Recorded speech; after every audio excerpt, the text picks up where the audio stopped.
Pang-10 beses na niyang pagkakakulong sa kaso ng pagnanakaw pa rin. Sakit ka talaga sa ulo, Ray. Magnanakaw ka na lamang, kaunting halaga pa. At kaunting halaga na nga lamang, nahuhuli ka pa. Hari ka talaga ng sablay. Teka lang naman ho sir, baka naman po pwedeng bonus na lang ito. 100 lang naman ang laman ng pitakang yun na snatch ko eh. Yun na nga, 100 na nga lamang ang laman ng pitaka ng matanda, inisnatch mo pa. Sumakto pang nasa malapit kami. Tumingin ka man lamang sana sa paligid saka mamili ka ng mayaman. Mahirap na nga, pinapahirapan mo pang lalo. Mali ko bang mahirap lang pala yung matandang yun? Pormang-porma rin naman yun eh. Yun pala wala naman palang laman ng pitaka. Bahala ka na. Basta timbog ka ulit. Manalangin kang hindi magsasampa ng kaso ang iba mong nanakawan. At hindi ka dadatusan ng nag-uumapaw ng matandang iyon. Baka nasa presinto na yon. Ang masama pa'y baka 100 gagawin niyang 100,000. Saka iyang peking kalibre 45 mo na Ray. Wala na ako masabi sa kakupalan mo. Paano naman kasi gusto ko nang magbagong buhay. Gusto kong maghanap ng trabaho Mukhang kriminal naman ang tingin sa akin ng mga tao. Ayaw rin akong tanggapin dahil galing daw ako sa kulungan. Pambihira. 10 beses ka ba namang pinasok dito 3 buwan lang naman ang pinakamatagal na pagkakakulong, hindi ba sir? Saka ang pinakamatindi lang naman dun yung pagnanakaw ko ng tandang. 2 tandang na panabong lang naman. Na 30,000 ang halaga. Ikaw talaga Ray, magbago ka na nga. Halata namang hindi ka biyasa sa pagnanakaw Kita mo lagi ka nahuhuli. Uwi ka ng pangalawang pulis sa kanya. Totoo naman na hindi siya biyasa sa pagnanakaw dahil tuwing gagawin niya yon ay binibingi ng kabog ang kanyang dibdib sa kanyang pagkatao. Kaya lamang iwala ng ibang paraan upang maigapang niya ang sarili. Nag-iisa siya at palaboy-laboy lamang sa kalye. Ilang beses na nga siyang naisulihin ng kabataan niya ng DSWD. Ngunit ayaw niya, baka mas malala pa sa pagmamalupit sa kanyang inainahan ang gagawin doon sa kanya. Kaya mas pinili niya na lamang na maging palaboy, walang pinag-aralan, walang alam sa lahat, bukod sa nakagawian niyang pagnanakaw. Ikaw na naman, hindi ka talaga nadadala Ilang beses ka na bang na Bartolina? Hindi ka pa rin ba nagtatanda? Warden, hindi kumpleto ang taon ko kapag hindi tayo nagkikita. Talagang tinadhana tayong pagtagpuin ng tadhana. Ganun ba? Sige, maglalaro tayo ngayon sa madilim na 4 na sulok mamaya. Nakahanda na ang pangkuryente doon. Bigay na lang ng nagpapasok sa iyo rito ang kulang. Alam mo na yon, naiintindihan mo naman yon, hindi ba? Warden naman, sa tagal ko nang pabalik-balik dito, hindi pa rin ba tayo ganito? Sabay senyas ng kanyang 2 daliri. Sanggandikit ka dyan, hindi mangyayari yan. Walang kakwenta-kwentang tao sa mundo. Hindi kita magiging sanggandikit kailanman. Si Warden naman napakamainitin ng ulo. Isa pang hirit at talagang didiretso na kita sa Bartolina. Natahimik siya na sinabi ito. Ito at Bartolina na naman ang unang bubungad sa kanya. Yun talagang pinakamasakla pa tayo niya sa loob ng kulungan. Ngunit ganoon talaga.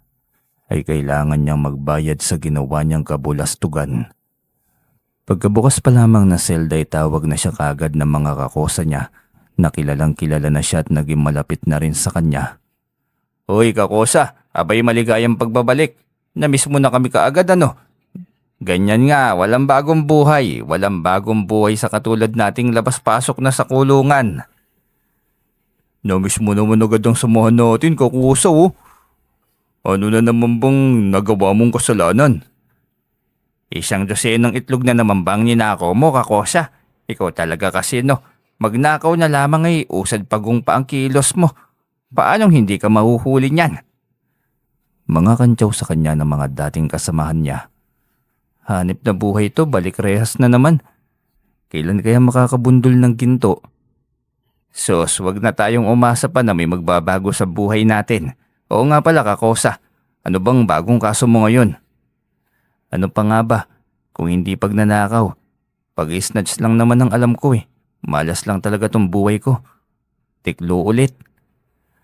Ano ngang ginawa mo? Ano na namang ninakaw mo? Usad pagong ka kasi Nang snatch ako ng matanda, ayun, Hindi ko man lamang naikot ang paningin ko basta na lamang akong bumira. Hanip yan, pati ba matanda'y pinatos mo? Pormang-porma eh. Saka may paala-alas pa sa leg at kamay.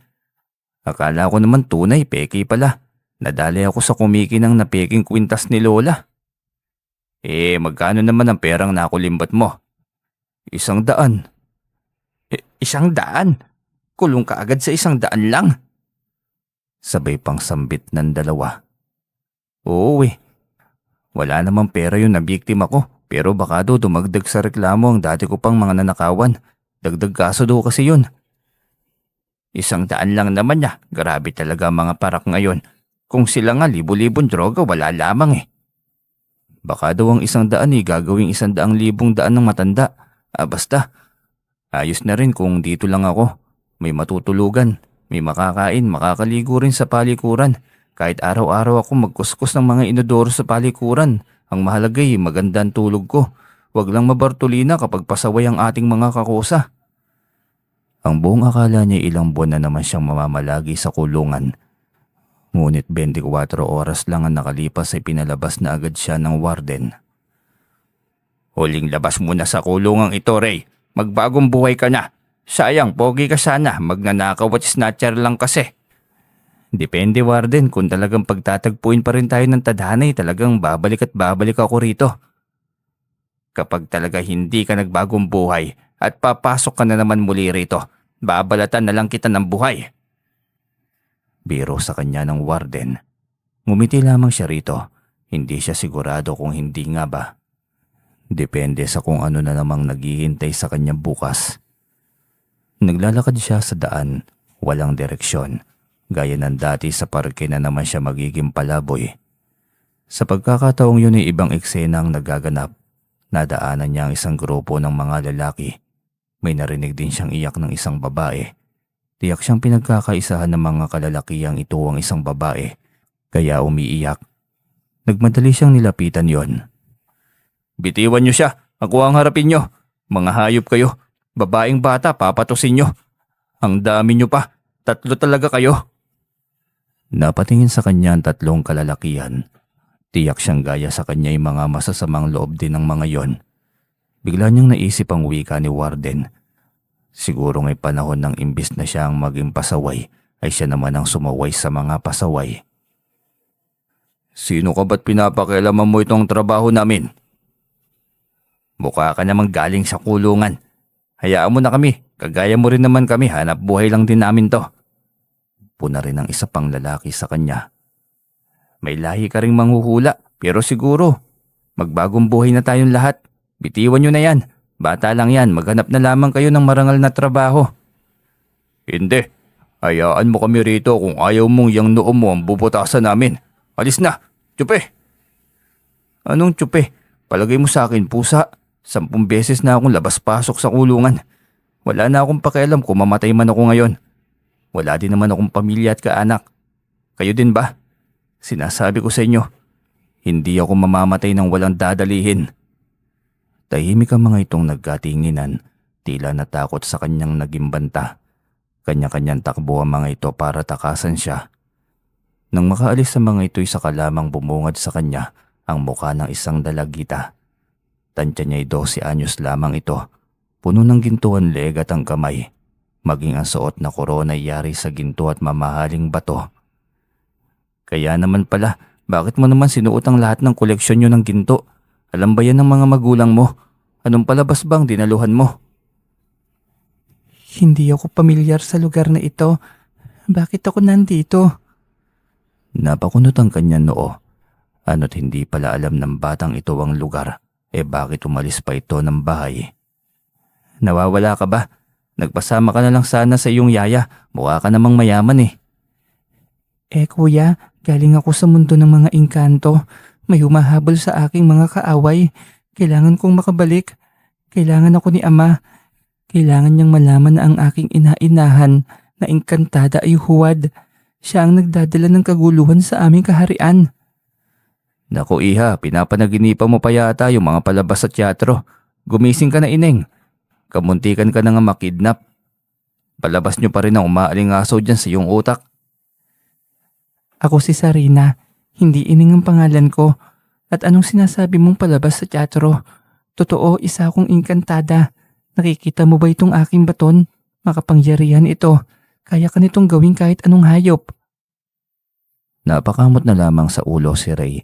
Hindi niya alam kung matatawa ba siya o ano. Mukhang siya yata ang nananaginip o totoo ngang naingkanto siya at kaharap niya isang engkantada. Lakas ng tama ng babaeng ito. Ilang gramo na kaya nasinghot nito? Ayaw mo pa rin maniwala na makapangyarihan ako? Nakikita mo ba ang dalawang papalapit na nilalang na yan? Tingnan mong mabuti. Ipapakita ko sa iyo kung paano sila maging pusa. Pagkawi ka nito'y itinaas nito ang sinasabing baton, kulay itim na kumikinang.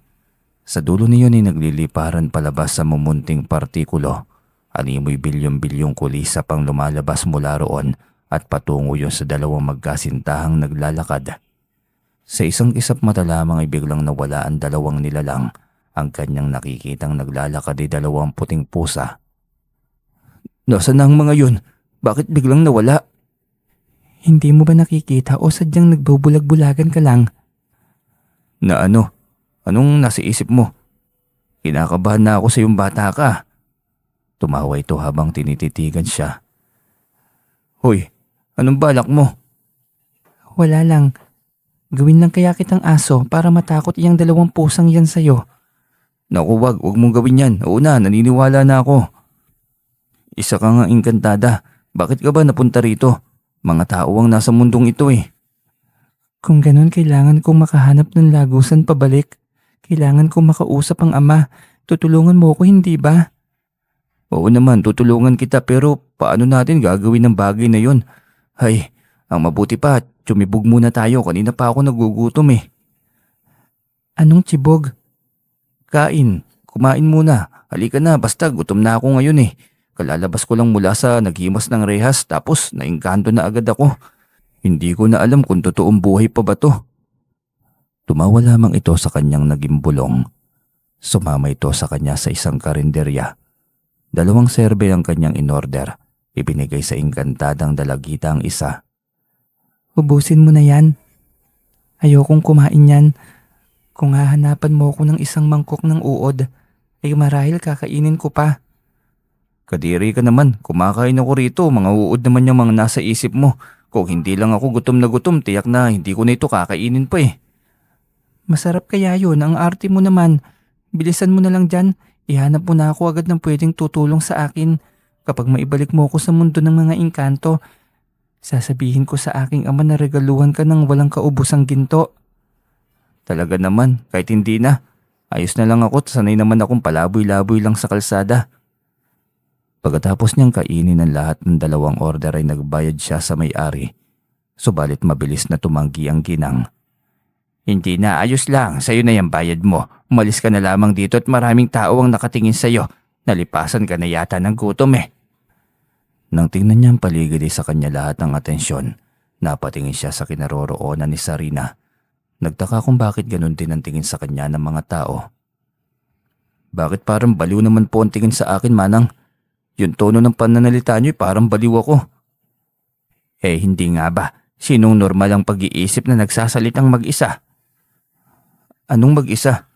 Kaharap natin si Sarina oh. Ayan siya oh. Tinuro pa niya ang engkantada na noon ay nakangiti lamang sa kanya. Ay, bagong labas ka ba sa mental? Alis na, sige na. Wala akong oras makipag-usap sa iyo. Wala siyang magawa nang ipagtabuyan siya nito. Kunot ang noon niyang nakatingin sa pangiting-ngiting si Sarina. Mukhang napagtripan siya ng dalagitang engkantada. Ngunit takot siyang magreklamo at baka gawin siya nitong aso. Ano yun? Bakit hindi ka nila nakikita? Hindi ko rin alam. Kanina naman nakikita ako ng mga lalaking yon.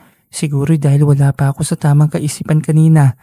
Pakiramdam ko kanina'y bumiyahe ako ng napakahaba dahil sa sobrang hilo ko. Ano bang pwede kong gawin para sa'yo? Hindi ko rin naman kasi alam kung paano kita matutulungan. Baka may kakilala kang gumagamot ng mga karamdaman. Isa sa kanilang may angking gabay na kagaya ko. Sila ang mga kauri ko, mga elementong may magandang hangarin sa kapwa at sa iba pang nilalang sa mundo. Kay Lola Salvacion yata. Nasa likod siya ng katedral. Maraming pumipila sa kanya para magpagamot. Sigurado, doon kita ilalapit. Sige na, pakiusap. Sabik na wika nito. Naglakad na naman silang muli sa kahabaan ng kalsada. Patungo yon sa likod ng katedral. Pagdating doon ay bumungad sa kanilang napakahabang pila ng mga nagpapagamot. Ganito ba lagi dito? Oo, araw-araw ganito. Pero Martes at Biyernes lamang ang gamutan sa barang at kulam. Sa ibang araw ay mga normal na karamdaman lamang ang kanyang mga ginagamot. Naiintindihan ko, isang diwata lamang ang nakasuporta sa kanya ngayon. Marahil kapag Martes at Biyernes, maraming kaanib ang diwata para tumulong sa matandang yan. Ganun pala. Nasa hulihan pa tayo ng pila, paano yan? Hapon na tayo bago makalapit sa matandang yan sigurado. Ayos lang, walang problema. Ang mahalaga ay makapagtagpo kami ng diwatang gabay niya. Tiyak ako matutulungan nila ako sa lagusan. Matyaga nitong hinintay ang oras hanggang sa sila nang nasa harapan ng matanda. Ano bang pakay niyang kasama mo? Mukhang naliligaw ka. Tama po kayo Lola, naligaw talaga.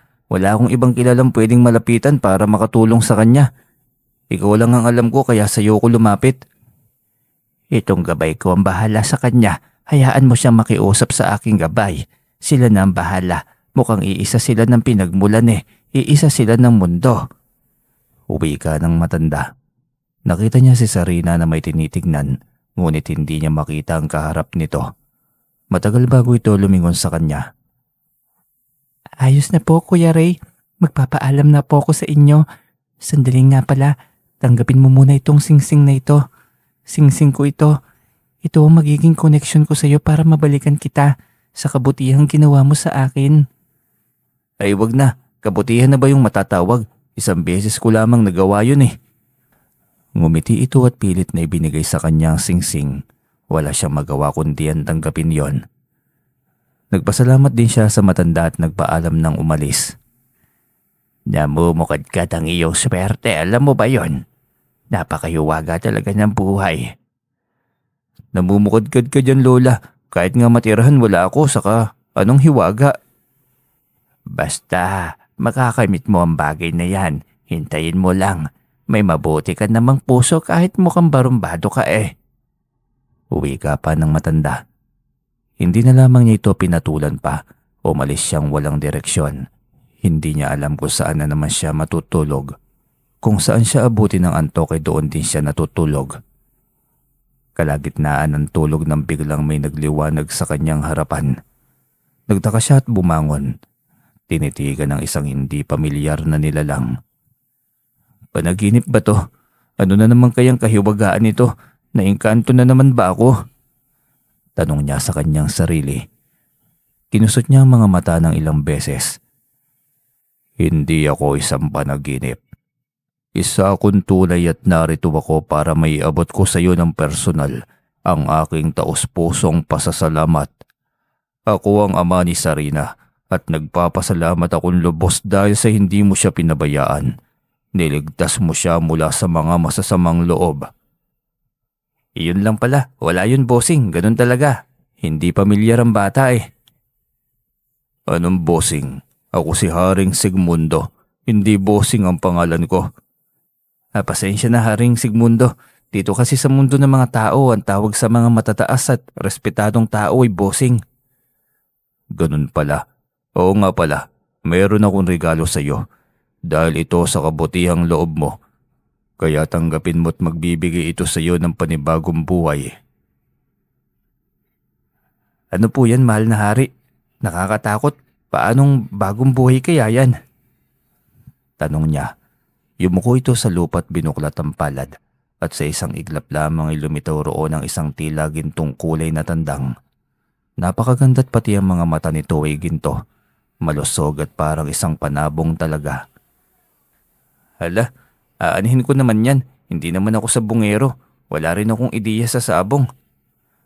Kunot noong tanong niya. Ang tandang na ito at ang kaunting halaga ng perang mayroon ka sa bulsa. Ang siyang magpapabago sa iyong buhay. Aralin mo ang sabong pero hindi ko sinabing gawin mong bisyo. Ang tandang na ito ay katuwang mo. Ngunit limitado at pagdating ng araw ay kusa itong mawawala sa iyo.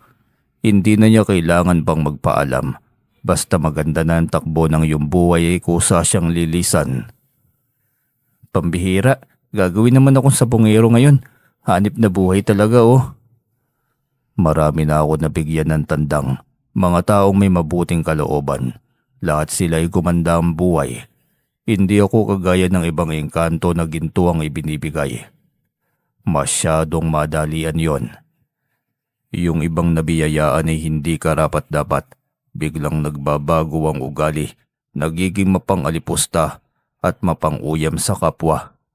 Hindi dapat nagbabago ang ugali. Buhay lamang ang binabago at pinapaunlad. Naku, wala akong pakialam sa pera o yaman o kahit ano pa man. Dakilang palaboy lang po ako at walang alam sa buhay. Ang alam ko lang ay magnakaw ng kaunting halaga para naman magkalaman ng aking tiyan. Kaya mas hindi karapat dapat na bigyan ka ng biglaang pagyaman. Tiyak na ikukulong kang muli. Kukwestiyonin kung saan galing ang yaman mo. Anong isasagot mo? Samantalang itong tandang, pwede mong sabihin na bigay ng iyong kaibigan. Paano yan? Wala naman akong alam sa pagsasabong. Matututo ka rin. Ako nga na isang engkanto na aliw na rin sa ganyang larangan. Minsan na akong nanirahan sa mundo ng mga tao. Nagpanggap bilang tao at namuhay na parang normal na tao. Kaso'y kailangan ko nang bumalik sa totoong mundo ko dahil sa responsibilidad na nakasalalay sa mga balikat ko. Mahabang litanya ng hari. Nagpaalam na rin ito dahil may aasikasuhin pa itong mahalagang bagay sa kanilang mundo.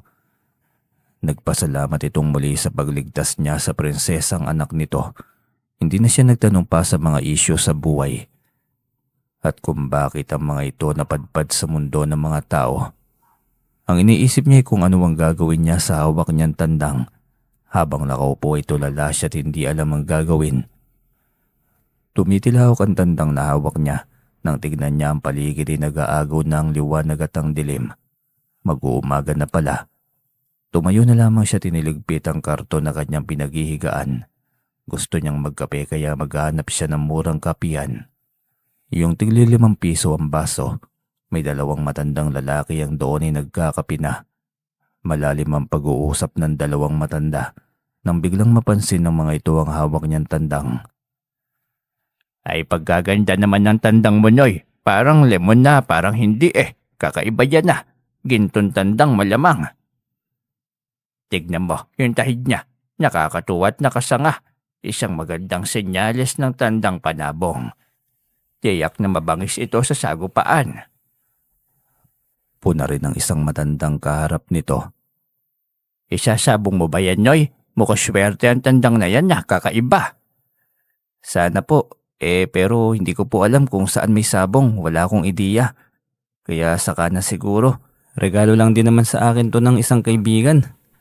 Ay sa bayan ng San Nicolas, sa bayan ng Mambulak, halos araw-araw may sabong ang Galleria de Sabongan nila. May permiso kasi ng gobyerno doon. Kahit araw-araw mong isabong yan tandang mo, malalaking tao ang naglalaban diyan. Ang iba'y dayo pa galing sa ibang syudad, mga anak ng mga milyonaryo.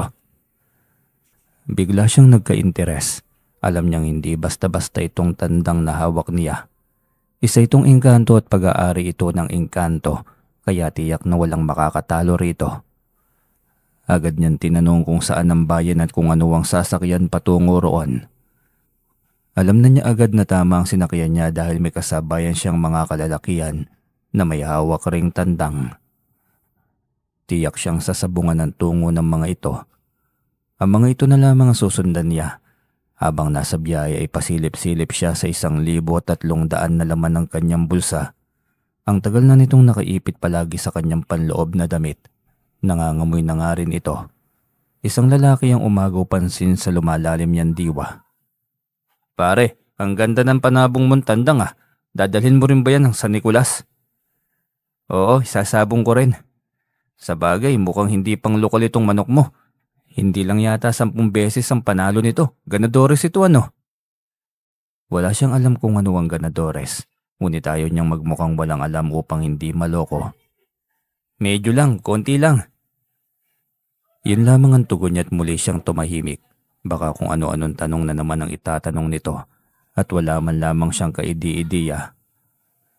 Nang magbabaan ng mga pasaherong may hawak na tandang ay bumaba na rin siya. Isang malaking gusali na nakapormang oktagon. May 8 sulok at 5,000 metrong kwadrado ang sukat. Ang laking galeriya naman ito, anya sa kanyang isipan. Pumasok siya nang hindi alam ang gagawin. May binayaran siya bago pumasok. Tapos ay may sumalubong na sa kanyang mga tao na may nakahilerang tari sa tagiliran. Inalok na kabitan ng tari ang kanyang tandang at hanapan ng panlaban. Ang dami agad kumasa. Nagulat siya dahil ang laki ng mga pustahan ng mga ito, gayong 1,000 lang naman ang pera niya. Ayos lang yan, kapag sa dublado ka pupustay, dodoblehin ang pera mo kapag nanalo. Gusto mo ba? Tanong pa ng liyamador sa kanya. Sige boss, kahit saan dyan. Maraming pumusta sa kanyang tandang. Nagtapatan ng mga mayayaman. Hindi lamang libo-libo kundi daan-daang libo. Kinabahan siya na magsimula na maglaban ang kanyang tandang.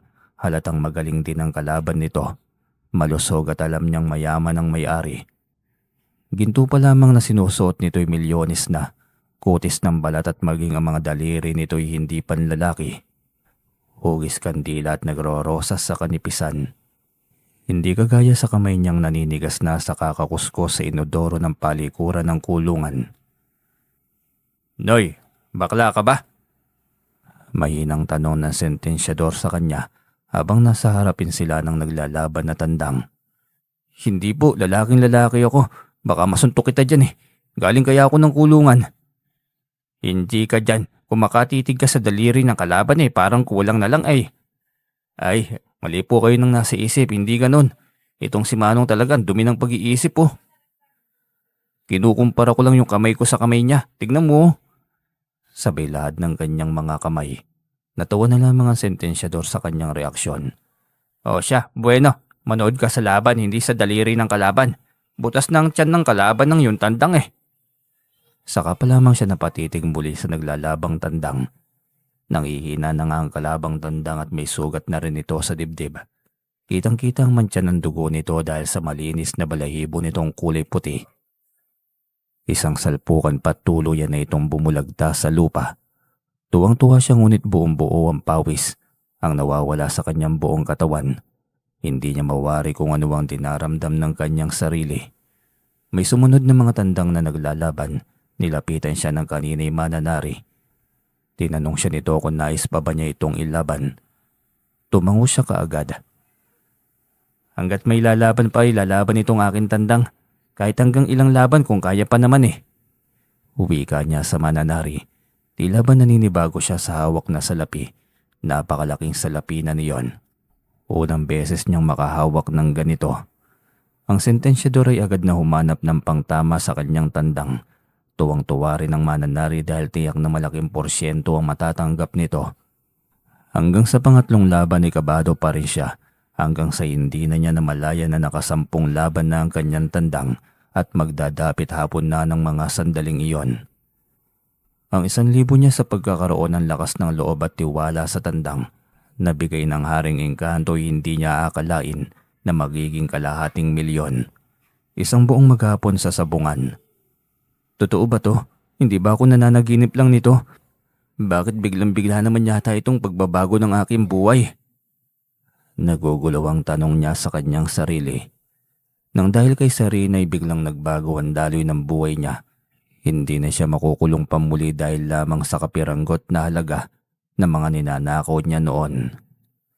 Pagkalabas ng galeriya ay diretso agad siya sa paghahanap ng mauupahan. Malaking bahay na kahit mag-isa siya'y komportable at makakapamuhay ng matiwasay. Paano yan? Baka mamaya ay magreklamo ang mga kapitbahay natin dito dahil sa ingay niyang tandang mo. Bawal kasi dito ang tandang eh. Saad nang nagpapaupa ng bahay. Huwag niyong alalahanin itong tandang ko, tahimik ito. Kaya sinisiguro ko sa inyong hindi ito perwisyo sa aking mga kapitbahay. Sigurado ka ha? Dahil kung magrereklamo sila ay wala akong magagawa kundi ang paalisin ka. Opo boss, akong bahala. Basta'y mabait itong tandang ko. Tahimik lang po ito. Bitbit niya ang tandang sa loob ng kanyang kwarto. Sa baba ito ng kanyang kama, kaya pareho silang komportableng matulog sa unang gabing iyon na magkasama sila ng kanyang alaga. Dito ka lang dapat sa tabi ko, mamaya manako ka ng iba. Uwi ka pa niya rito. Habang nakahigay pakiwari niya isang panaginip lamang ang lahat sa kanyang buhay. Hindi na siya nakahiga sa isang iglap lamang ay biglang nagbago ang takbo ng kanyang buhay. Ang dati nasa kung saang gilid, nakabanig na karton. Ngayon ay nasa malambot na kama na may malambot na kumot. Hindi ko akalaing magkakaroon ako ng buhay na ganito. At dahil nabigyan ako ng pagkakataong magkaroon ng ganitong buhay, pahahabain ko pa ang aking pakpak. Patatatagin ng ugat na hindi maaaring matinag sa kahit na anong bagyo. Saka ko ililipad ang ibang nangangailangan ng aking tulong. Mga tao at mga batang katulad ko'y hindi nabibiyayaan ng pagkakataon na makasama ng buo ang kanilang mga pamilya. Uwi ka niya sa kanyang sarili. Kinabukasan ay sa kabilang bayan na naman ang tungo niya. Malaking halaga na ng pera ang kanyang daladala. Malaking logrohan na ang kanyang pinasok. Milyong halaga ng pera ang kanyang nagiging panalo. At sa pagkakataong yon, tuluyan nang nawala sa kanya ang kaba at pag-aalinlangan. Tuluyan na rin siyang nagtiwala na hindi kailanman matitinag o matatalo ang kanyang tandang. Nakilala niya sa lansangan ng 2 binatilyong palaboy-laboy. Sinukat at sinuri niya ang ugaling mayroon ng mga ito. Ang mahalaga sa kanya mapagkatiwalaan at tapat sa kanya, kaya kailangan niyang suriin. Na mapagtantong mabuting bata ang mga ito'y kinupkop niya ang 2. Laking pasalamat ng 2 at tuwang-tuwa sa kanyang ginawa. Ipagpatuloy niyo ang kabaitang meron kayo. Tinitiyak ko sa inyong bibigyan ko kayo ng magandang bukas. Opo kuya, pangako magpapakabait pa po ako. Kami ni Insot, basta dito lang kami sa iyo palagi. Ganyan din po ako Kuya Ray. Mas sisipagan ko pa po araw-araw. Paliliguan ko si Ginto, ang iyong matapang na tandang. Uwi ka rin ni Insot. Ang kasama ni Rigor, tuwang-tuwa siya sa mga ito. Kahit sa mga pananalita ay malayong-malayo ang 2 sa mga batang paslit sa lansangan na puro kabalbalan lamang ang alam.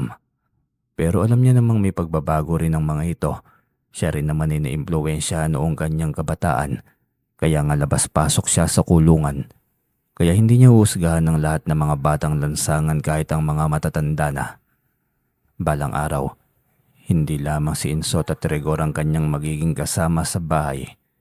Lahat ng mga palaboy na gustong gumanda ang buhay, lahat ay bibigyan niya ng pagkakataon. Isasama niya ang mga ito sa kanyang mamuhay ng marangya. Kayong 2, maganda kayo dahil ikukuha ko kayo ng mahalagang papeles at dokumento tungkol sa buhay nyo. Kung kailangan kong gumastos ng malaki gagawin ko, makapag-aral lang kayo at makakuha ng magandang kurso na hinahangad nyo sa buhay. Masaya na rin ako para sa inyo nun. Napakabait mo po kuya. Salamat dahil ikaw ang sumagip sa amin. Wika ulit ni Rigor at ngumiti lamang siya rito. Palipat-lipat lamang siya sa malaking sabungan ng San Nicolas at Mambulak. Laging kalaban niya ang mga malalaking tao. Ngunit baliwala na yon sa kanya. Nakabili na siya ng malaking bahay at kotse. Nagkaroon na rin siya ng malaking ipon. At higit sa lahat ay kilala na siya sa larangan ng pananabong. Hindi ka panipaniwala. Paano naging isang malaking sabongero ang isang katulad mong pabalik-balik na sa kulungan? Tanong ng Deputy Director ng kulungan kung saan siya madalas nakakulong. Direktor, pumupunta ka rin pala rito sa sabungan. Sabongero ka rin pala. Kung ikaw nga mababang uri na punta sa malaking sabungan na ito, ako pa kaya na isang Deputy Director ng Bilibid kung saan madalas kang pinapasok na nakaposas. Sa bagay nga naman, Direktor, ilalaban mo rin yung tandang mo. Abay, mukhang matindi yan ah. Nakangising wika niya rito. Isang tauhan nito ang lumapit at may ibinulong rito. Pasulyap-sulyap sa kanya. Kaya nagtaka siya kung anong binubulong nito at ramdam niyang sa kanya ito nakatingin. Kapag uwi nilapitan siya ng mananari at kinabitan na ito ng tari. Hindi na siya nasorpresa kung bakit tandang ng direktor ang naging katapat ng kanyang tandang. Lahat naman ng tandang ay pwedeng pantapat sa kanya. Kawawan direktor nga lamang 100,000 pa naman ang naging logro nito. Tinapatan niya rin ito, 100,000 logro. Mas lalo itong nagtaka. Saan nga naman siya kumuha ng 100,000 piso? Mas lalo pang nalambukot ang mukha nito nang masaksak ng 3 beses ang tandang nito sa kanyang tandang. Hiyaw ng mga Kristo sa kanyang likuran, maging ang mga sabongerong pumusta sa kanya. Iba talaga ang antas nitong si Ginto, oh. Tanyag na, magaling pa. Tawag ng isang sabongero sa kanyang alagang tandang. Nakilalang kanyang ganadores na tandang sa pangalang Ginto. Samantalang hindi matanggap ng direktor ang natalong halaga ng pera. Maging ang paborito nitong tandang na ganadores na rin ay nagawang talunin ng kanyang alaga. Kaya inabangan siya nito sa gilid ng bukhanan ng sabungan. 2 linggo lang akong nawala sa sabong. 2 linggo rin mula nang huling mailabas ka ng kulungan, Ray. Kaya paanong ganito ka nakakilala sa larangan ng sabong? Po, hindi naman po ako kilala, Direktor. Sa kanadapuan lang ako ng kaunting swerte. Sabi niyo naman ay magbagong buhay na ako, hindi ba? Saan ka naman nagnako ng tandang? Wala kang kakayahan at hindi mo kaya makabili ng tandang. Buti hindi ka nahuli sa pagnanakaw mo. Ay, hindi po ako nagnakaw. Binigay sa akin ng isang nilalang na sinagip ko ang buhay. Eto, tuloy-tuloy pa rin ang swerte ng aking alaga.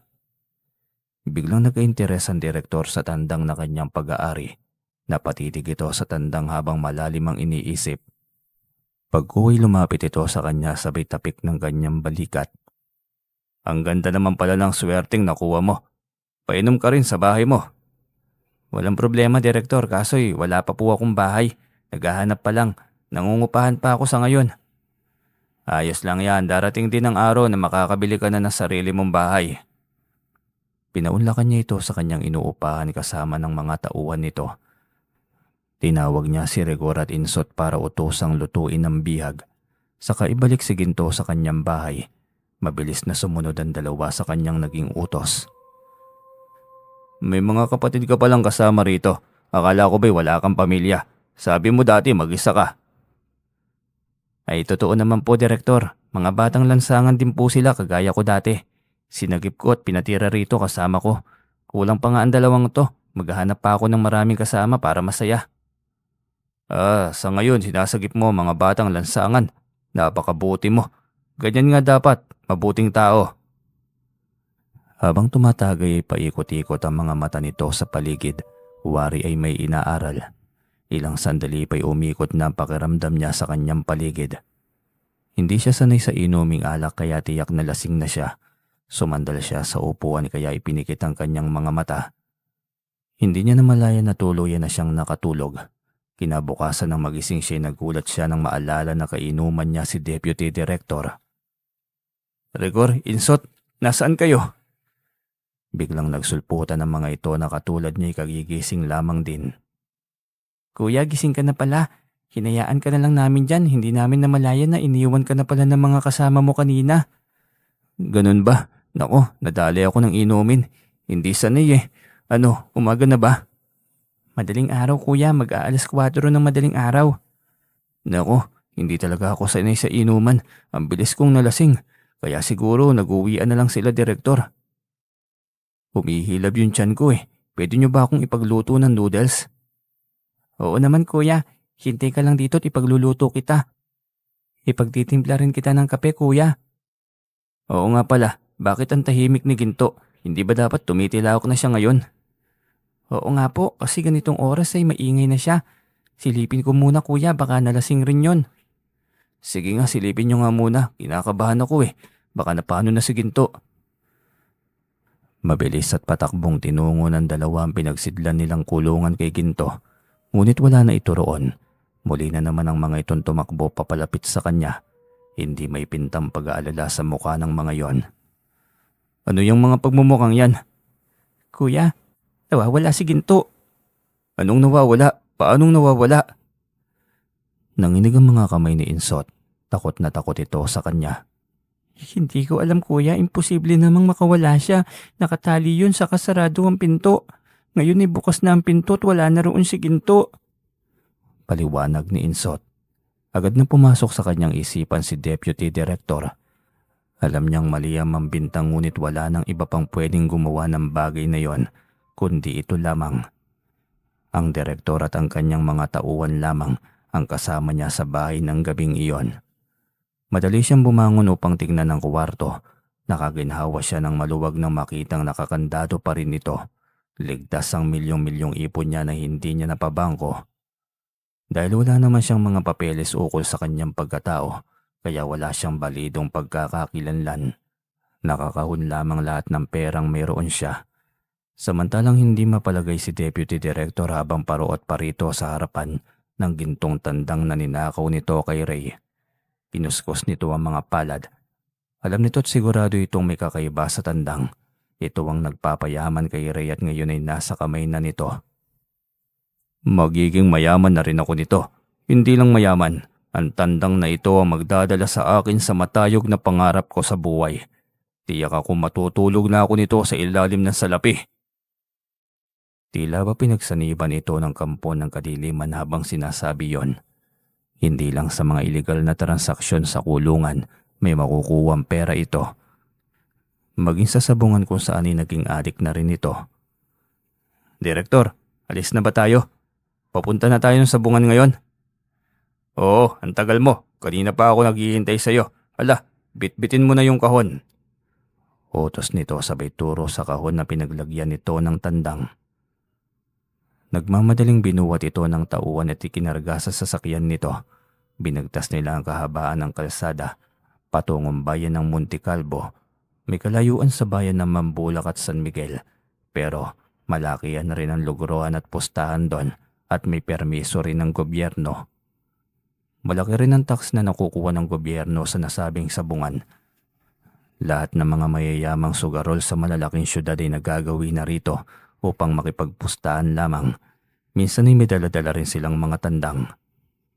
Nandito na tayo, Direktor. Mas malaking sabungan ito kumpara sa dati nating pinupuntahan. Matataas na antas at mayayaman lamang ang nagpupunta ng sabungang ito. O halika na, buhatin mo na yung kahon. Ingatan mo, paldo-paldo tayo nito mamaya. Opo, Direktor. Mabilis ang mga hakbang nito at dahil malaking tao ito ay malaki rin ang hakbang. Kaya lakad-takbo ang tauhan nito habang tanga ng kahon. Agad itong nilapitan ng mananari kahit doon ay kilala ito ng mga tauhan ng sabungan. Andyan na pala ang mananari. Pakabitan na natin ito. Direktor, ngayon lang ulit napunta kayo sa sabungan ah. Abala yata kayo masyado sa kulungan. Bungad ng mananari. Oo, maraming gawain eh. Ganun talaga. O siya, ikaw na lamang ang magkabit ng tari nitong alaga ko ah. Areglado, Direktor. Manong, pagbukas ng kahon. Utos ng mananari sa tauhan ng direktor. Pasipol-sipol ang direktor habang nakapamaywang. Tingin dito at tingin doon. Umiindak ang kanang paa. Sabik na sa magiging laban ng tandang kuno nito. Nagulat ang tauhan at sentensyador ng tuluyang mabuksan ang kahon.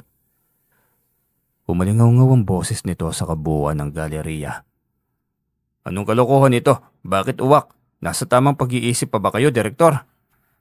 Anong sinabi mo? Anong uwak? Direktor, may alaga ba kayong uwak? Bakit uwak itong nadala natin? Wala akong alagang uwak. Bakit ako mag-aalaga ng uwak? Uwak talaga itong bitbit natin, Direktor. Saan ba galing ito? Tila ayaw pa nitong maniwala. Kaya ito nang nagbukas muli ng kahon. Sa pagkakataong yun ay lumuwag ang pagkakabukas. Kaya lumipad ito palayo. Galit na galit at mamaya pa'y biglang kumidlat. Kumulog at bigla na lamang dumilim ang paligid. Anong nangyari? Ang ganda ng panahon kanina. Bakit bigla na lang sumama? Ang lakas ng mga kidlat at pagkulog oh. Puna ng mananari. Samantalang ang atensyon ng direktor ay naroon sa papalayong uwak. Hindi ito makapaniwala sa nangyari. Ito mismo ang naglagay ng tandang sa kahon. Hinding-hindi ito maaaring magkamali. May sa demonyo wala itong si Rhea. Sambit nito sa sarili. Umuwi na lamang ito dahil wala na itong magagawa pa. Nasira ang magandang modo nito kaya puro na lamang singhal sa tauhan. Ang mga tauhan na napagbuntunan ng galit nito. Umanda ka, Ray. Pinaglalaruan mo ko. Paglalaruan ko rin ang buhay mo. Sa panig ni Ray ay kahit naglalakad ito patungo sa bahay na gusto nitong bilhin ay nasa tandang pa rin niya ang kanyang isip. Alam niyang magagalit ang hari dahil nawala ito, ngunit hindi naman niya inaasahan na lolokohin siya ng direktor. Pagkatapos ikutin ang buong bahay at makitang maayos pa lahat dito, ay binayaran na agad niya ito ng buo. Pinagawan agad ito ng papeles sa abogado at nagmadaling bumalik sa inuupahang bahay. Inutusan niya ang 2 binatilyo na mag-impake ng kanilang mga gamit dahil aalis na sila sa bahay na yon. Tuwang-tuwa ang dalawa dahil nalaman ng mga ito na hindi na sila magbabayad ng upa dahil sariling bahay na niya yon. Maghahanap pa tayo ng mga katulad nyo kasi mas marami, mas masaya, tama ba ako? Napakaswerte namin sa iyo, Kuya Ray. Yung mga iba pang maswerte na maaampun mo, tiyak na walang pagsisidlan din ng saya. Ang sarap sa pakiramdam ng may taong handang tumulong ng walang kapalit, Kuya. Ikaw, Insot, alam kong matalinong bata ka kaya magsumikap kang makatapos. Abay malay natin, ikaw pa palang pinakamahusay na abogado ng bansa sa kapanahunan mo. Uwi ka niya rito. Masaya ang kanilang pag-uusap nang biglang may pumasok sa kanilang pintuan. Diretso itong dumapo sa kanilang harapan. Ginto? Halos sabay-sabay nilang sambit dito. Agad niya itong nilapitan at dinakip. Sinuklay ang balahibo nito gamit ang kanyang kamay. Tuwang-tuwa siya nang makita ito. Saan ka ba galing? Bakit bigla ka nalang nawala? Aalis na sana kami, mabuti umabot ka. Uwi ka niya na tila ba naiintindihan ito ang kanyang sinasabi. Inutusan niya ang 2 hakutin sa sasakyan lahat ng kanilang mga gamit. Simula ngayon hindi na ako magtitiwala kahit kanino. Uwi ka pa niya sa kanyang alagang tandang. Hindi rin naman nila ako makukuha dahil nakalaan ako sa iyo. Ang buhay mo lang ang pwede kong pagandahin dahil iyon ang utos ng aking amo. Kapag tuluyan ng maging maayos ang buhay mo, kapag tapos ka na sa iyong misyon, kusa rin akong lilisan. Natulala siya nang marinig ang tinig na yon. Galing iyon sa kaharap niyang tandang. Hindi siya nagkakamali. Ikaw yun, hindi ba? Sumasagot ka na sa akin. Kinakausap mo ko. Oo, malamang 2 lang tayong narito eh. Sino pa nga ba sa tingin mo ang ibang kausap mo? Nagsasalita ka nga. Isa akong engkantong tandang. Kaya may kakayahan akong kausapin ka. May kakayahan nga akong paslangin ng isang tao kung gugustuhin ko lang. Kasubilin sa akin ng aking amo na kahit na anong mangyari ay wala akong aabusuhing tao. Kung pwede lang ay pinatigas ko na yung deputy director na yun. Napakasakim. Sabi ko na nga ba ang direktor na yun ang salarin eh. Ang akala niya magtatagumpay siya sa kanyang binabalak. Kahit 10 beses pa niya akong nakawin, magiging walang silbi ko sa kanya. Ang mga kagaya niya hindi kailanman magkakaroon ng mabuting biyaya. Ang kanyang puso ay sobrang itim. Ang yamang naipon niya galing sa kasamaan. Hindi ko pwedeng haluan ang galing sa kabutihan ng pagsisilbi niya ay hindi sa kabutihan ng kapwa, kundi sa kapahamakan. Malalim ang salita ng tandang na yon ngunit alam niyang tunay ang sinasabi nito tungkol sa deputy director. Biglang pumasok si Insot at tinatawag siya. Kaya natigil ang pag-uusap nila ng tandang na engkanto. Tapos na po naming maikarga lahat, Kuya. O siya, sige, aalis na tayo. Masayang tugon niya. Nagmamadali siyang umalis sa bahay na yon. Baka puntahan na naman siya ng deputy director. Ayaw na niyang matuntun pa nito ang kanyang bahay. Tiyak na muli lamang nitong nanakawin o pagkakainteresa ng kanyang tandang na si Ginto. Pagdating nila sa malaking bahay ay tuwan-tuwa ang 2 bata. Patakbong pumasok ang mga ito sa loob. Wow, ang laki naman itong bahay mo, Kuya. Anong iyo? Atin to, atin ang bahay na ito. At dahil malaki ang bahay na ito, maghahanap pa tayo ng mga batang lansangan na walang mga magulang at walang malalapitang mga kaanak. Napakabuti ng puso mo, Kuya. Sana lang kapag mag-asawa ka na, mahal din kami ng parang kapatid, kagaya ng turing mo sa amin. Naku Rigor, syempre naman. Hindi siya papasang maging asawa ko kung hindi niya kayang kunin ang loob niyo. Ayos ba yon? Talaga po, Kuya. Oo, Insot, kaya wag niyong problemahin ng bagay na yan. Hindi pa sumasagi sa utak ko ang pag-aasawa dahil ang misyon nating 3 ay punuin ng batang lansangan ng bahay na ito. Katulad niyo'y mag-aral rin upang magkaroon ng magandang bukas. Kaya ano pang hinihintay niyo? Bilisan na nating mag-ayos ng mga gamit at maglinis. dahil ang susunod nating misyon ay lumabas at mag-ikot ng lansangan. Masaya ang dalawa habang nag-aayos. Hapon na silang natapos at iyon na agad ang kanilang ginawa. Ang maghanap ng mga batang lansangan, unang nasa lubong nila yung 27 taong gulang na batang lalaki. Kambal ang mga ito. Nanghihingi ng pera ngunit ayaw tumanggap ng pagkain. Bakit ayaw nyo ng pagkain? Mas mabubusog kayo nito sa hamburger. Kuya, may kota kaming dapat maabot. Kapag hindi namin kayang abutin, bugbog sarado kami. Hawak kami ng mga sindikato kaya tulungan nyo kami. Naalarma agad si Ray. Hinaki niya ang kambal patungo sa kanyang kotse. Nakasunod si Insot at Rigor sa kanila. Kinausap niya ang kambal. Binenta pala ng adik nitong Chewy ng mga ito sa lider ng mga sindikato. Wala nang mga itong mga magulang. Ang inay namatay sa sakit at ang ama naman simula pagkabatay hindi ng mga ito nasilayan. Minabuti ni Ray na ampunin na lamang ang mga yon. Nag-ikot pa siya upang makahanap ng mga batang lansangan. Ang totoo ay marami, ngunit hindi niya alam kung sino sa mga ito ang karapat-dapat. Pero lahat naman ay may pagkakataong magbago, kaya lahat ng kanyang makikita ay handa siyang ampunin at turuan ng magbagong buhay. 7 bata sa araw na yon ang kanyang nakuha. Siksikan ang mga ito sa kanyang kotse. Gayunpaman ito ang tuwa ang mga ito dahil unang beses na nakasakay sa magarang sasakyan. Binuksan na lamang niya ang bintana dahil hindi masikmura ang amoy ng mga ito. Naalala niya ang kanyang buhay noon, kasimbaho niya ang mga ito.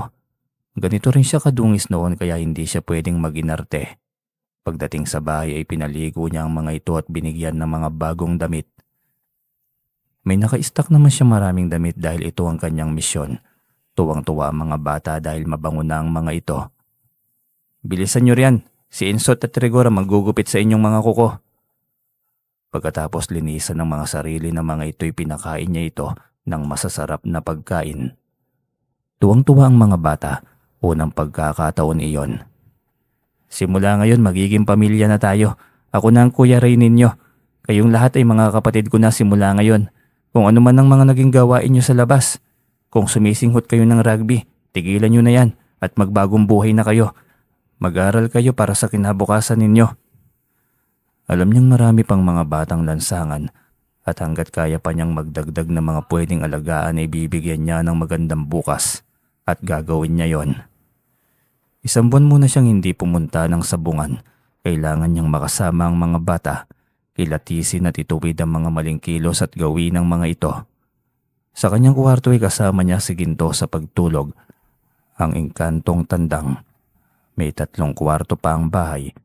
Ang mga yun ang tirahan ng kanyang mga inampong mga batang lansangan. Kahit paano'y masaya siya dahil may tuturing na rin siyang isang malaking pamilya. Iba din itong kabutihang naisip mo, no?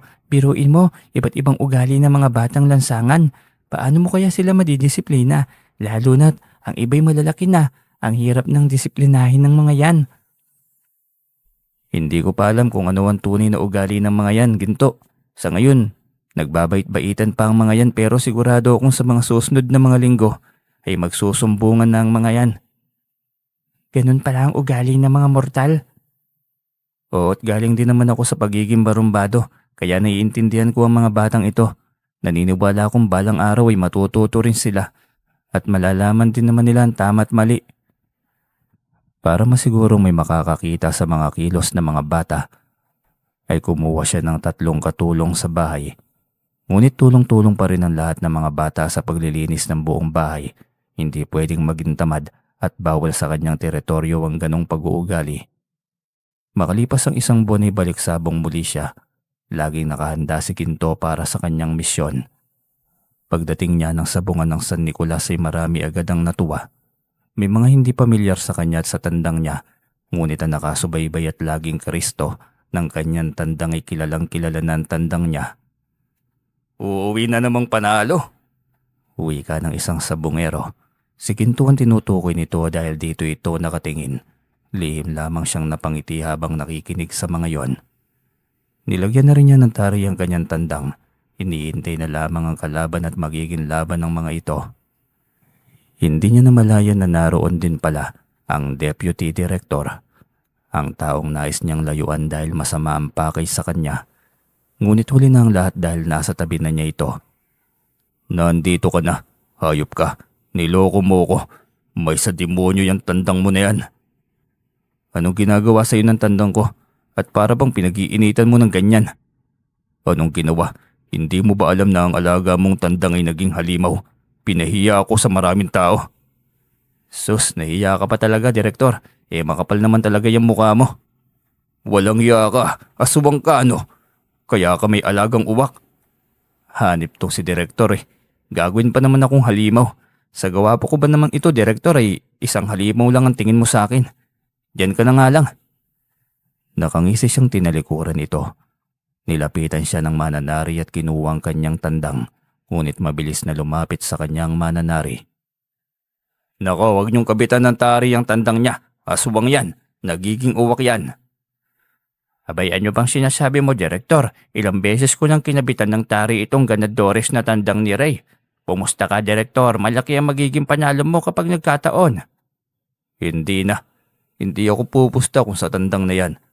Masayang lang ang pera ko sa taong yan. Ay hindi pala. Aswang. Aswang talaga ang lalaking yan. Ay, saan ganong Direktor malamang to? Tawagin ba namang aswang ang tao? Bubulong-bulong na wika ng mananari. May sinasabi ka ba sa akin? Wala naman, Direktor. Ang mabuti siguro kumain ka na muna roon. Mukhang matindi ang tama ng gutom Anong sabi mo? Wala po. Diyan ka na po, Direktor. Nang masimulan nang mailaban itong tandang ni Pogi. Wika pa rin ng mananari. Pangiting-iting nakabuntot si Ray sa mananari. Mas lalong sumidhi ang galit ng Direktor na makahanap siya ng kakampi. Samantalang isang lalaki ang nakita niyang lumapit kay Deputy Director. Tingin niya magkakilala na ang mga ito. Paraan pa lamang ng pag-uusap ng mga ito. Hindi niya binigyan ng pansin yon. Diretso siya sa pwesto ng mananari. Katabi ang ibang kasamahan na mananari at sabungero. Inilaban kalaunan ng kanyang tandang. Gaya ng inaasahan ng mga nakapusta na kay Ginto, ay panalo itong muli. Paulit-ulit pa rin niya itong nilaban. Nakailang panalo ulit. Galit na nakaabang si Deputy Director sa pagbagsak ng kanyang tandang. Ngunit hindi iyon nangyari. Paano nga naman matatalo yung tandang na yan isa yung halimaw? Galit na wika ng Direktor. Palabas siya ng sabungan. Hindi siya nagpatinag dito. Hindi rin ang bato si Ray na manghang na salita. Hinayaan niya lamang ito. Ngunit hindi niya inaasahan na maging sa kotse inaabangan pa rin siya.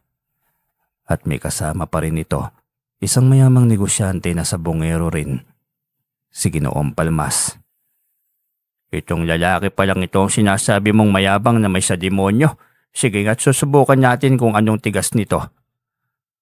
Humalakak ang Direktor nang tutukan siya ng baril ng kasama nito. Ganyan ang napapala ng mga mayayabang.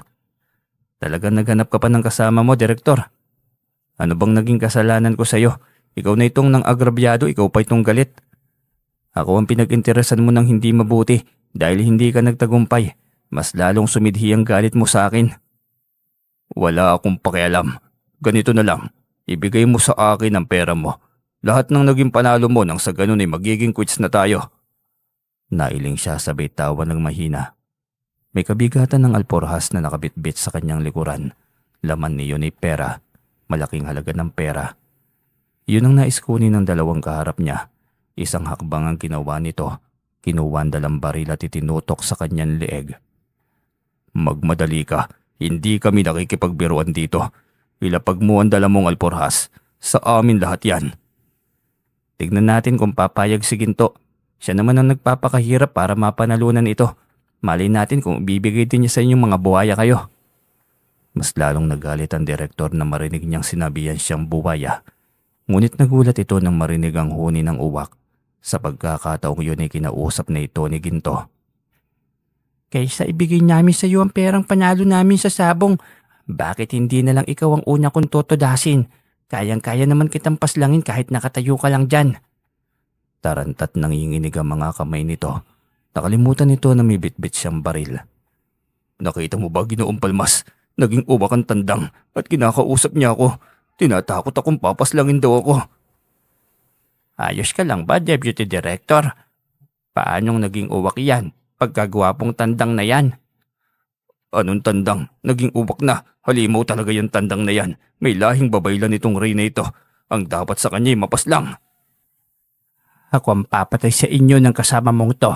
Pareho kayong mga gahaman. Itong lalaking ito na ubod ng sama. Kinokolekta lahat ng mga batang lansangan upang mamalimos sa daan. Nagulat si Ginoong Palmas nang marinig yon. Mas lalo itong napatras nang makita ang mukha ng tandang. Hindi ito tandang. Isang agila. Isa kang mandaraya. Isa kang salamangkerong sa bongero, re. Anong agila? Uwak yan, mangmang. Huwag mo ko tawaging isang mangmang bobo. Agila yan. Saan ko nakakita ng agila na kulay itim? Pula ang mga mata. Parang aswang. Ano? Hindi kulay itim yan, bobo. Pareho naman pala kayong mga bobo. Simula ngayon, pareho kayong magiging baliw. Hindi rin naman kayo kapaki-pakinabang sa lipunang ito. Mas mainam na hindi nyo na rin mapakinabangan ng lipunang ito. Pag-uwi ka ng ginton tandang ay biglang nawala sa sarili ang dalawa. Naging tulala at hindi na nagsasalita. Sa malayo nakatingin na tila ba, sobrang lalim ng dinadalang kalungkutan. Dito lang kayo hanggat hindi kayo sinusundo ng inyong pamilya para dalhin sa ospital ng mga baliw. Malas nyo lamang at kahit ubusin nyo pa ang inyong yaman, hindi nyo pa rin magagawang pagalingin ang inyong kabaliwan. Pwera na lamang kung makakatagpo kayo ng magaling na albularyo. Sayang nga pinagbabawal ni Haring Sigmundo na kumitil. Kanina pa kayo dapat nakabulagta. Mahabang wika ng tandang. Ginawa mo silang baliw? Oo, wala namang pagbabago sa mga ito. Kaya mas mainam na mabawasan na rin ang mga hudlom ng bayan. Halika na, marami ka pang misyon, hindi ba? Tahimik siyang sumunod sa utos nito. Panayan lingon niya sa dalawa. Hindi niya alam kung maaawa siya rito o matutuwa dahil wala nang magiging sagabal sa lahat ng mga plano niya. Yun lang ang akala niya. Hindi niya alam na masusubukin pa sila ng kanyang alaga. Habang binabagtas nila ang kahabaan ng kalsada pauwi, ay bigla na lamang pinagbabaril ang kanyang kotse. Wasak ang salamin sa harapan. Napatigil siya sabay silip sa paligid. Isang itim na banang dumulog kaya biglang binundol ng kaba ang kanyang dibdib. Isang lalaking malaki ang katawan ang lumapit. May kasunod itong 5 tauhan na may hawak na mahabang baril. Lumabas siya ng kotse at sinalubong ang mga ito. Naiwan si Ginto sa loob ng kotse. Ipinatong niya ito sa driver's seat. Anong kailangan niyo sa akin? Bakit niyo ako pinagbababaril? Magpapakilala muna ako sa iyo para naman mas klaro. Boss Black ang tawag sa akin. Kapatid ni Ginoong Palmas. Kausap mo lamang siya kanina. Nakamasid ako sa inyo mula malayo. Anong ginawa mo sa kapatid ko at pagtalikod mo'y bigla na lamang napatulala at hindi na makausap? Boss Black pala. Sabi mo nakita mo lang kaming magkausap. Hindi mo nakitang sinigawan ko. Hindi mo nakitang pinagsusuntok ko. Normal na usapan lang.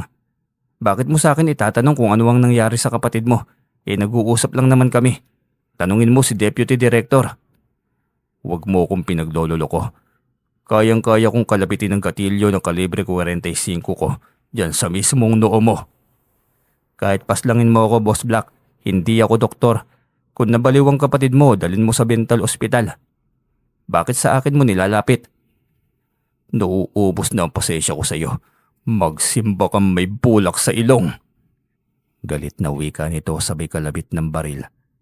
Subalit hindi yun pumutok. Sa galit nito pinukpok siya nito sa kanyang noo.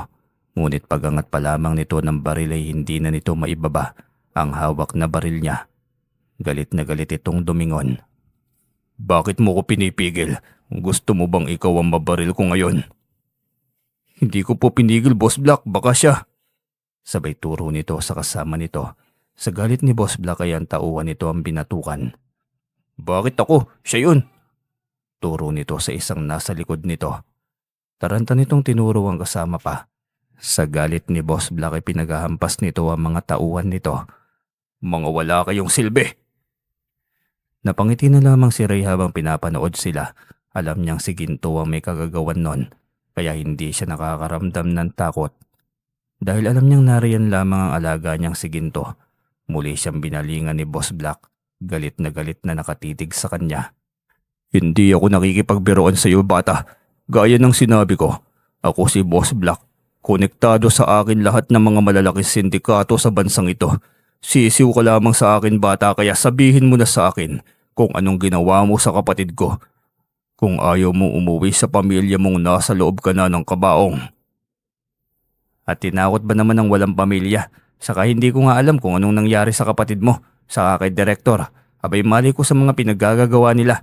Baka naman naingkanto. Biglang lumipad si Ginto. Dumapo sa kanyang balikat. Kaya sa kanyang tandang nabaling ang atensyon ni Boss Black at ng mga tauhan nito. Ang tandang na yan. Ang ingay mo. Oo na. Ako ang may gawa. Idadagdag ko ba kayong 6 sa 2 iyon? Nang sa gayon ay sabay-sabay na kayong magtatadyak-tadyak ng lata sa kalsada at mamulot ng tambak na basura. Nang sa gayon ay madagdagan ng mga tauhan ng tupad. Ayop, nagsasalitan tandang. Oo, Boss Black, nagsasalitan tandang at nagpapayamang tandang. Nang makita ng tauhan na nagsasalita ang tandang ay biglang mga itong natakot. Nagsialisan ng mga ito ng walang paalam. Nang marinig na ito ang dahilan ng pagkabaliw ng dalawa. Habang si Boss Black ay kinukuskos sa mga palad habang nakangisi, biglang nagka-interes sa tandang. Ibenta mo na lang sa akin yan. Kalimutan mo na lamang na galit ako sa iyo. Quits na tayo agad. Magkano ba ang tandang na yan? Boss Black, hindi po binibenta itong alaga ko. Ang alaga kong ito ang siya nagbabantay at nagpuprotekta rin sa akin. Kaya hindi mangyayari na mapapapayag mo ako sa bagay na yan. Kahit ubusin mo pa lahat ng pera mo kapalit ni Ginto. Ganun ba? Eh di magsama na lang kayo sa impyerno. Galit na wika nito sabay putok ng baril. Kay Ginto ito tumama ngunit hindi ito tumalab. Ano? Ano bang uri ng nilalang yan? Sabi na sa iyo, huwag mo na siyang subukin. Ayan tuloy, matutulad ka kay Deputy Director at kay Ginoong Palmas. 3 na kayong ipapasok ng kaanak nyo sa ospital ng mga baliw. Pagkawika ni Ray ay bigla na lamang itong natulala at natahimik. Malayo na ang tingin nito. Hindi kumukurap at tuluyan nang nawala sa sarili. Inatid niya ito sa van kung saan ito lulan. Naroon ang mga tauhan at takot ang mga itong humarap sa kanya. Kunin niyo itong boss nyo. Pwede niyo na itong idiretso sa ospital ng mga baliw. At kayo, huwag na kayong magtangka at gayahin pa ang ginagawa nitong boss ninyo. Kung ayaw niyong sumama sa kanya sa ospital ng mga baliw. Huwag po maawa kayo. Sumusunod lang naman kami sa utos ng aming boss. Alam ko, kaya nga lumayas na kayo. Bilisan nyo. Opo, aalis na po. Tarantang sagot ng driver. Agad nitong pinasibad ang sasakyan palayo. Natawa siyang tinitignan ng papalayong van. Yung mga tao talaga, no? Hindi talaga nakukontento sa yaman. Kaya tuloy ang iba'y napapahamak dahil sa sobrang kasakiman. Tama ka, Ginto. Yung mga tao hindi nakukontento sa yamang meron sila. Hindi ko rin alam kung bakit. Hayaan mo na yon, ipagpatuloy mo na lamang ang iyong misyon. Gaya ng sinabi ko, hanggat nakikita kong hindi mo kaya pang tumayo sa sarili mong paa, narito ako't nakaalalay lang sa'yo. Salamat, Ginto. Patuloy ang aking mabuting hangarin hanggat may isang ikaw na nakaalalay sa akin. Masayang wika niya. Nang lumaki at dumami na ang kanyang naipong pera ay nagpatayo siya ng isang charity. Lahat ng mga batang palaboy ay kinupkup niya at pinag-aral